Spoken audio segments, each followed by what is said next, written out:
Hello दोस्तों, तो आपका स्वागत है आपके अपने YouTube चैनल PWD में। तो मैं आज आपके लिए एक शानदार सा वीडियो लेकर आया हूं जिसमें हम लोग आज सीखने वाले, चर्चा करने वाले ब्लड के ऊपर कि आखिर ये ब्लड होता क्या है, ब्लड को और हम किन किन नाम से जानते हैं, हमारे शरीर में इसका होना क्यों जरूरी है और कितना मात्रा में होना जरूरी है। इन सभी बातों पे हम लोग इस वीडियो के माध्यम से चर्चा करने वाले। तो चलिए हम लोग शुरू करते इस सेशन को बिना देर करते हुए। इस सेशन को शुरू करने से पहले आपसे एक छोटा सा रिक्वेस्ट है भाई कि अगर आप मेरे चैनल पर नए विजिट कर रहे हैं तो कृपया चैनल को सब्सक्राइब कर लो, वीडियो को लाइक करना बिल्कुल भी ना भूलें, क्योंकि आपको अगर सब्सक्राइब करते हैं तो इसी तरह का वीडियो आपको हमेशा मिलता रहेगा। तो चलिए हम लोग शुरू करते हैं। शुरू करेंगे उससे पहले कि अगर आप कॉपी कलम नहीं निकाल कर बैठे तो निकाल कर साथ में बैठ जाएंगे और जो भी पॉइंट होगा उसे नोट्स करते जाएंगे। ऐसे तो याद कराने की बात है तो हम वीडियो में ही करा देंगे, आपको रटना नहीं पड़ेगा। तो हेडिंग बनाएंगे। सबसे पहले हम लोग हेडिंग बनाएंगे ब्लड। ये ब्लड होता क्या है, यानी कि ब्लड को और किन किन नाम से जान सकते हैं। तो ब्लड को हम लोग रक्त भी कह सकते हैं, रुधिर भी कह सकते हैं और अपनी भाषा में खून भी हम लोग कह सकते हैं ना। हेडिंग बना ली है। अब बोलेंगे कि आप भी जानते हैं। सबसे पहले हम इसकी रंग की बात करते हैं कि ब्लड की रंग जो है वो कैसा होता है। जैसे सब कोई तो खून देखे होंगे, कभी हाथ कट जाता है, कभी पैर कट जाता है, कुछ भी, तो उस समय हमारे शरीर से ब्लड निकलना शुरू कर देता है। तो उसका रंग कैसा होता है तो हम लोग पाते हैं।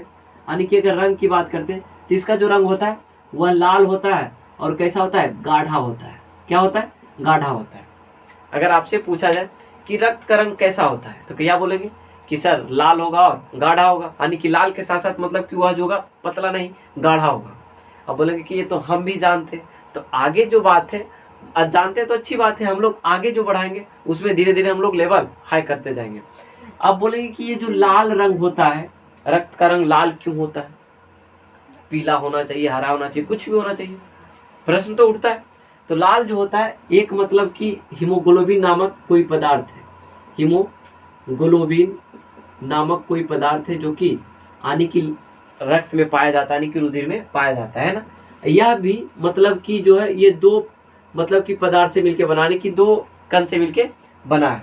एक पहला शुरू हिम है और दूसरा ग्लोबिन है। क्या है, दूसरा ग्लोबिन है ना। और हीमोग्लोबिन के कारण ही रक्त जो है लाल होता है। हीम जो होता है इसमें एक रंजक, हीम क्या है, ये रंजक है, जो कि इसमें कितना परसेंट होता है, ये 4 से 5% में पाया जाता है।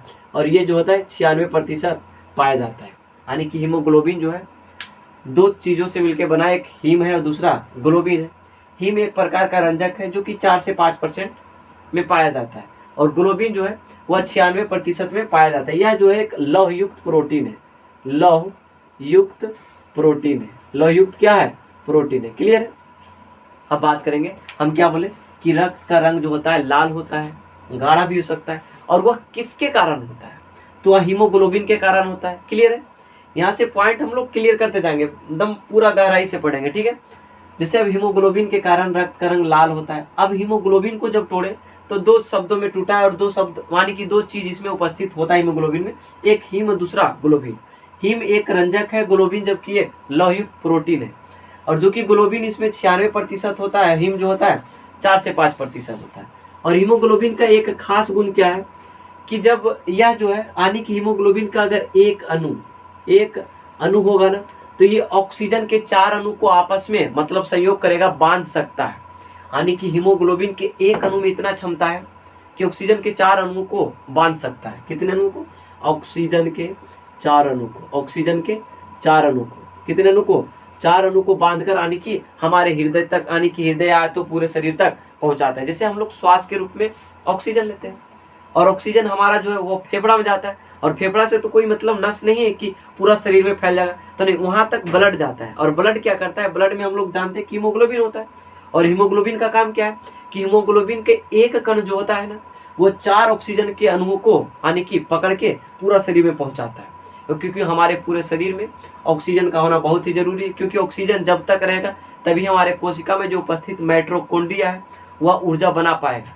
अगर ऑक्सीजन की कमी हुई तो ऊर्जा के जगह पर लैक्टिक अम्ल बनाना शुरू कर देगा, और लैक्टिक अम्ल बनाना शुरू कर देगा तो हमारे शरीर में यानी कि ऐंठन, पीड़ा जो भी है, दर्द होना शुरू कर देगा।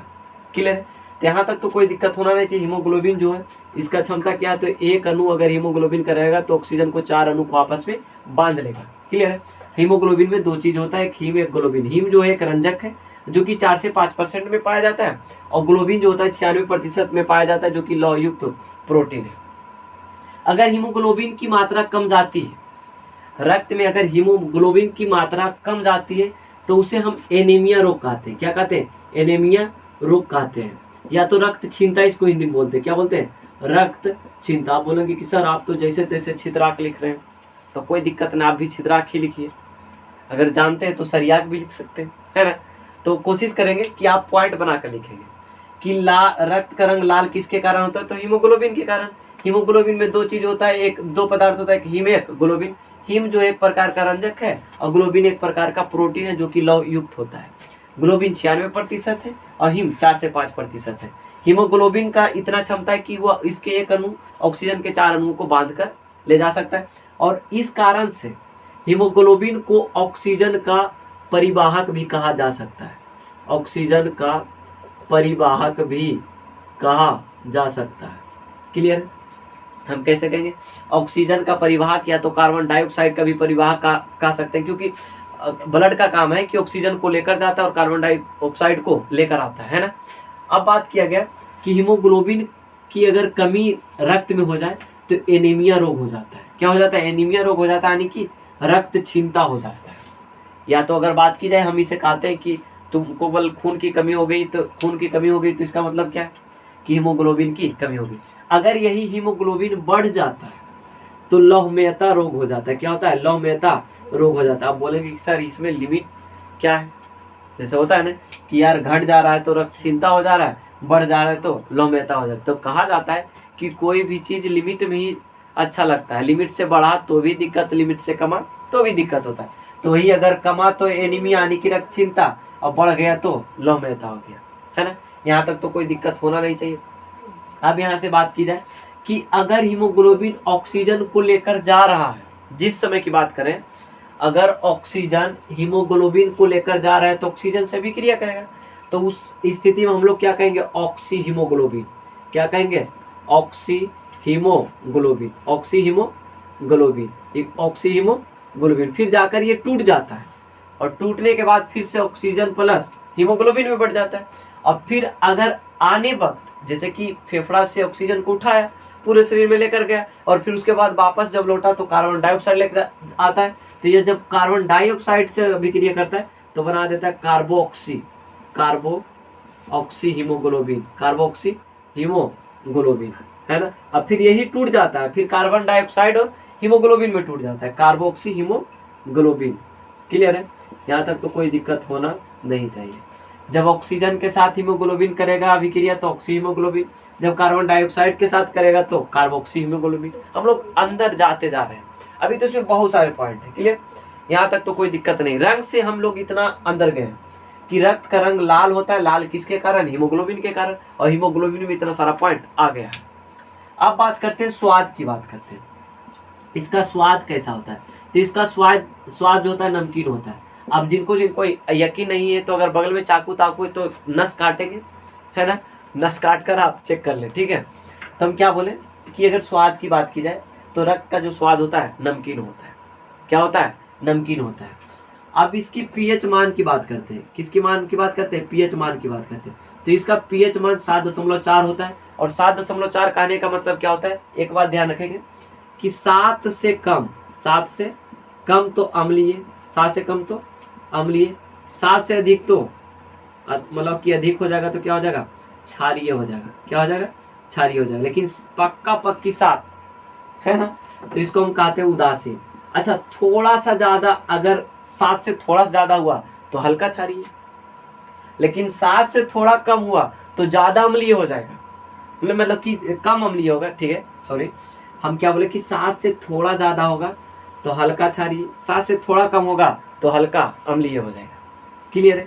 तो यहाँ पर जो ये 7.4 हुआ इसका पीएच मान, तो इसका मतलब क्या है? ये हल्का क्षारीय। हल्का क्या है? क्षारीय है। नोट्स करते जाएंगे और याद करते जाएंगे, है ना। तो यहाँ से हम लोग कितना पॉइंट सीखे? रंग लाल है किसके कारण? तो हीमोग्लोबिन के कारण। हीमोग्लोबिन में कितने पदार्थ है? तो 2 पदार्थ, हीम और ग्लोबिन। ग्लोबिन जो एक प्रोटीन है जो लौह युक्त है, जो 96% पाया जाता है। हीम जो है रंजक है, जो कि 4 से 5% पाया जाता है। अब पीएच मान तक तो हम लोग देख चुके हैं। अब बात करते हैं इसकी मात्रा की, है ना।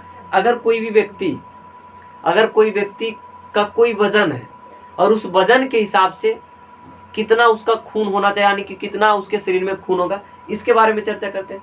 तो अगर कोई व्यक्ति का अगर भार के हिसाब से बात करें, भार के अनुसार, किसके अनुसार, भार के अनुसार बात करें, तो कोई भी व्यक्ति का भार के अनुसार अगर बात करें तो 7% ब्लड होता है उसमें।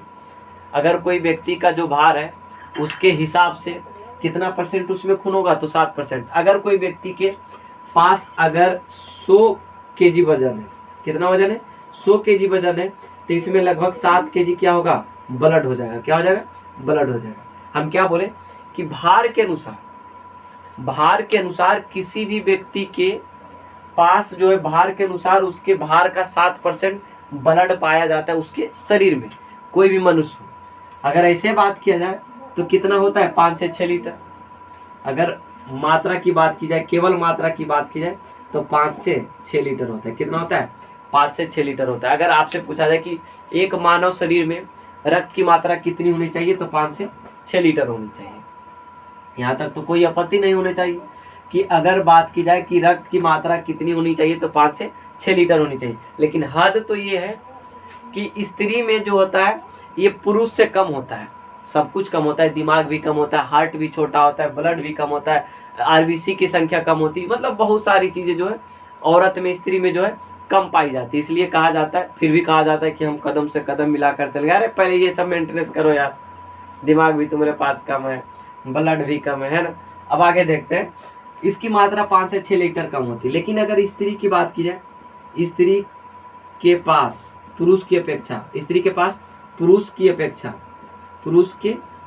कितना लीटर कम होता है, तो आधा लीटर कम होता है, आधा लीटर कम होता है। अगर बात की जाए, जैसे बोला जाए कि स्त्री के पास पुरुष की अपेक्षा कितना लीटर कम खून होता है, तो आधा लीटर कम होता है ना। जैसे हम बोले कि अगर मात्रा की बात की जाए एक औसतन मनुष्य में, तो 5 से 6 लीटर खून होता है, यानी कि रक्त होता है। अगर भार के हिसाब से बोला जाए, तो भार के हिसाब से उसके भार का 7% ब्लड होता है। लेकिन स्त्री की बात की जाए तो पुरुष से आधा लीटर कम होगा। अगर कोई भी पुरुष का 5 लीटर, मान लीजिए 5, अगर 6 लीटर है पुरुष का, तो उससे कम होगा 5.5 लीटर। अगर 5 लीटर है, मतलब कि अगर औसतन जिसे 5 से 6 लीटर के बीच में दिया है, तो अगर औसतन 6 लीटर है, तो उसके हिसाब से 5.5 लीटर किसके पास होगा, स्त्री के पास होगा, है ना। अब आगे बात करते हैं रक्त के, आगे में बार बात करते हैं। जैसे ये रक्त है, रक्त का जो है लगभग 55%, लगभग रक्त का 55%, कितना प्रतिशत, 55% भाग किस में होता है, प्लाज्मा में होता है। किस में होता है, प्लाज्मा में होता है। अगर आपसे पूछा जाए कि रक्त का कितना भाग प्लाज्मा में होता है, कहीं कहीं 50 भी देता है, कहीं कहीं 55 से 60 देता है ना। लेकिन याद रखेंगे कि रक्त का 55% भाग जो होता है प्लाज्मा में होता है, जो कि प्लाज्मा में कितना प्रतिशत जल होता है, तो 90% जल होता है। ऐसे तो कोई भी चीज़ 100% है, लेकिन प्लाज्मा जो है, अच्छा रक्त में 55% भाग प्लाज्मा में, तो यानी कि 45% क्या हो जाएगा, 45% जो रुधिर कोशिका पाया जाता है। 45% क्या पाया जाता है, रुधिर कोशिका पाया जाता है। अब प्लाज्मा जो है, जैसे हम बोले कि रक्त का 55% भाग प्लाज्मा में पाया जाता है, और कोई भी चीज़ 100% होता है, तो 55 जब प्लाज्मा तो 45 रुधिर कोशिका, अगर 60 प्लाज्मा तो 40 रुधिर कोशिका, है ना। अब यहाँ पर अगर प्लाज्मा में 90% जल है, तो 10% में क्या क्या होता है, तो 10% में 3 चीज़, 10% में कितने चीज़, 3 चीज़। पहला शुरू तो हो जाएगा भाई साहब की प्रोटीन हो जाएगा, दूसरा कार्बनिक पदार्थ, और तीसरा क्या हो जाएगा, अकार्बनिक पदार्थ। ध्यान से देखेंगे, है ना। अब इसमें क्या हो गया कि 10% में 3 चीज, और जिसमें से प्रोटीन जो है 7% अकेले होता है, ये दोनों मिला के 3% होता है। इसको और इसको मिला देंगे तब 3, मतलब कुछ कार्बनिक पदार्थ होगा, कुछ अकार्बनिक पदार्थ, लेकिन 10 में से 7 प्रोटीन है ना। अब 55% अगर भाग प्लाज्मा में है, तो 55% प्लाज्मा में है, तो 45% रुधिर कोशिका में होगा, रुधिर कोशिका होगा। अगर 60 भाग प्लाज्मा में है, 60% भाग, तो 40% भाग रुधिर कोशिका होगा। अगर प्लाज्मा का कितना प्रतिशत जल होता है, मतलब प्लाज्मा में कितना प्रतिशत जल होता है, तो 90% जल होता है। लेकिन 10% में प्रोटीन भी होता है, कार्बनिक पदार्थ भी होता है, अकार्बनिक पदार्थ भी होता है। यहाँ तक तो कोई दिक्कत होना नहीं चाहिए। और हम लोग अब आगे देखते हैं, आगे क्या देखेंगे कि इसमें प्लाज्मा में एक प्रोटीन, मतलब प्लाज्मा में कुछ प्रोटीन पाया जाता है। प्लाज्मा में जो प्रोटीन पाया जाता है उसे हम प्लाज्मा प्रोटीन के नाम से जानते हैं। क्या जानते हैं? प्लाज्मा प्रोटीन के नाम से, प्लाज्मा प्रोटीन के नाम से जानते हैं। बोलेंगे कि प्लाज्मा में जो भी प्रोटीन पाया जाता है, जैसे 60% प्रोटीन है, तो इसमें जो प्रोटीन पाया जाएगा उसे हम क्या नाम देंगे? तो प्लाज्मा प्रोटीन। अगर बात की जाए कि यह प्लाज्मा प्रोटीन जो है ना वह कहाँ निर्माण होता है ना, तो आप क्या जवाब देंगे? ये प्लाज्मा प्रोटीन जो होता है यकृत में निर्माण होता है। कहाँ होता है? यकृत में निर्माण होता है जी। आप तो बोलेंगे कि ऐसे ही भूखे जा रहे हैं, भूखे नहीं यार, जितना भी पॉइंट आ रहा है हम उसको क्लियर कर रहे हैं, है ना। हम क्या बोले कि प्लाज्मा में 7% प्रोटीन पाया जाता है, तो इन सभी प्रोटीन को हम लोग प्लाज्मा प्रोटीन कहते हैं। और यह प्लाज्मा प्रोटीन यकृत में निर्माण होता है, यकृत में बनता है। और कुछ प्लाज्मा प्रोटीन का नाम ले लेते हैं, जैसे ये प्लाज्मा प्रोटीन है, तो प्लाज्मा प्रोटीन पहला मान लिया जाए एल्बुमिन है, एल्बुमिन है। और उसके बाद हो जाएगा क्या? फाइब्रिनोजेन हो जाएगा, और थ्रोम्बिन भी हो जाएगा, थ्रोम्बिन हो जाएगा। एक ग्लोब्यूलिन होता है, ग्लोब्यूलिन। ये सभी जो है ये प्लाज्मा प्रोटीन है। ये क्या है? प्लाज्मा प्रोटीन है, जिसका निर्माण कहाँ होता है? यकृत में होता है। और प्लाज्मा में कितना % प्रोटीन होता है? तो 7% प्रोटीन होता है। लेकिन जल की बात की जाए तो 90% जल होता है। क्लियर है? यहाँ तक तो कोई दिक्कत नहीं होना चाहिए, है ना। अब हम लोग आगे देखते हैं कि आगे जो है यानी कि प्लाज्मा यानी कि रक्त जो है, रक्त में कितने प्रकार की कोशिका पाई जाती है? रक्त में अगर बात की जाए तो रक्त में 3 प्रकार की कोशिका पाई जाती है। रक्त में कितने प्रकार की? 3 प्रकार की कोशिका पाई जाती है। कितने प्रकार की? 3 प्रकार की कोशिका पाई जाती है। पहला आरबीसी, दूसरा जो है डब्ल्यूबीसी, और तीसरा जो है क्या है? प्लेटलेट्स है, प्लेटलेट्स, है ना। आरबीसी कहने का मतलब कि लाल रक्त कण, या तो कोशिका भी कह सकते हैं, यानी कि रेड ब्लड सेल। और दूसरा है श्वेत रक्त कण, और तीसरा इसको रक्त बिंबाणु भी कहते हैं। क्या कहते हैं? रक्त बिंबाणु कहते हैं। क्लियर? यहाँ तक तो कोई दिक्कत होना नहीं चाहिए। अब ये भी यानी कि ये तीनों जो टॉपिक है ये बहुत बड़ा है, इसको हम लोग अकेले करके लाएंगे। एक वीडियो में आरबीसी के बारे में पढ़ लेंगे, और दूसरा वीडियो में डब्ल्यूबीसी और प्लेटलेट्स के बारे में दोनों में पढ़ लेंगे। ठीक है, तो यहाँ तक तो कोई दिक्कत होना नहीं चाहिए, यहाँ तक कोई दिक्कत नहीं होना चाहिए। केवल हम लोग रक्त के बारे में बोले, डब्ल्यूबीसी, आरबीसी और प्लेटलेट्स के बारे में हम लोग आगे की वीडियो में चर्चा करेंगे। तो मैं आशा करता हूँ कि यह वीडियो आपको बहुत ही अच्छा लगा होगा। तो आप अपना रिव्यू देंगे कि कैसा लगा आपको वीडियो, और एक प्यारा सा कमेंट जरूर करेंगे अपने भाई के लिए। तो चलिए चलते हम लोग नेक्स्ट वीडियो मिलते हैं। इससे पहले कि अगर आप चैनल अभी तक सब्सक्राइब नहीं किए तो सब्सक्राइब कर ले, वीडियो को लाइक करना बिल्कुल भी ना भूलें। अगर वीडियो अच्छा लगा तो अपने दोस्तों के पास भी शेयर करेंगे। तो चलिए हम बहुत जल्दी मिलते हैं, आपसे जरूर मिलेंगे और जल्दी मिलने वाले हैं। थैंक यू, जय हिंद, जय